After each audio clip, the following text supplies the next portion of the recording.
اچھا، یہ corona virus کی وجہ سے اس سے یعنی اپنے بیوی سے کتنے فاصلے پہ رہنا چاہیے؟ ویسے کتنا یا محترمہ بیوی ہوتی ہوئی ہے جس سے فاصلہ نہیں ہوتا.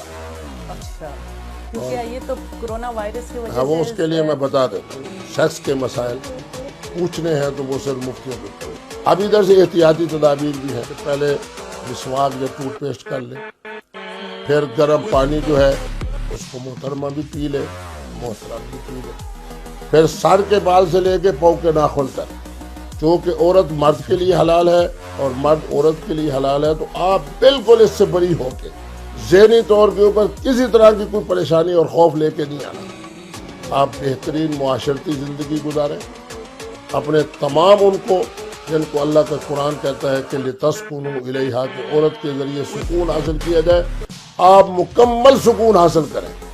لیکن جیسے ہی ایک دوسرے سے علیحدہ ہوں تو اس وقت پھر جناب اسی طرح گرم پانی بھی پی لیا جائے، اور اگر گرم دودھ پی لیا جائے تو اللہ کی بہت بڑی نعمت ہے. اگر اجوا کھجور کے 1-2 دانے پڑے ہوں تو ان کو کھا لیا جائے تو پھر تو جسمانی اور روحانی دونوں حوالے سے بڑا فائدہ ہوگا. پھر اسی طرح ٹوتھ پیسٹ کر لیا جائے. آخر کے اندر جناب گرم پانی کے ساتھ ہاتھ بھی دھو لیا جائے، گرم پانی کے ساتھ غسل بھی کر لیا جائے، گرم پانی کے ساتھ منہ کے اندر ڈال کے کلی بھی کر لی جائے انشاءاللہ العزیز.